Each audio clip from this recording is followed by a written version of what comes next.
So we're gonna start by placing the foam roller underneath the Achilles tendon here. So we're gonna start at the very most bottom part of the calf to begin with. A lot of times the foam roller is not quite enough pressure to really feel the tight areas in the calf that are restricted.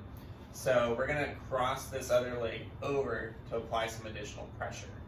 Now, if the calf's really sore, you don't have to cross the leg over, but it does help a lot to have that additional pressure to help find where those restrictions are.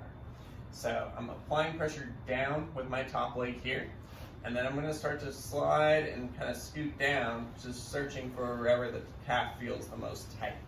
So when I find a tight spot through the calf, I can compress down further onto it by pressing this leg down into it.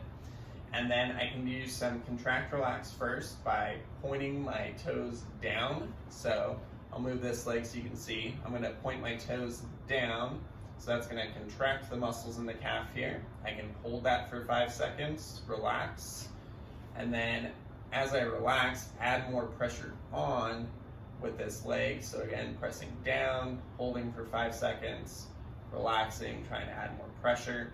I can do some side-to-side motions through the calf here to expose different areas of the tissues that might be restricted. And then I can also add more motions through the ankle and the foot to kind of bias these tissues in directions that might be restricted as well. I want to spend at least 2 minutes working through these areas here. A lot of times if the calves are really tight though, it might take longer than the 2 minutes to work on this. I generally recommend spending about 30 seconds to a minute per tight area though, in order to feel that change.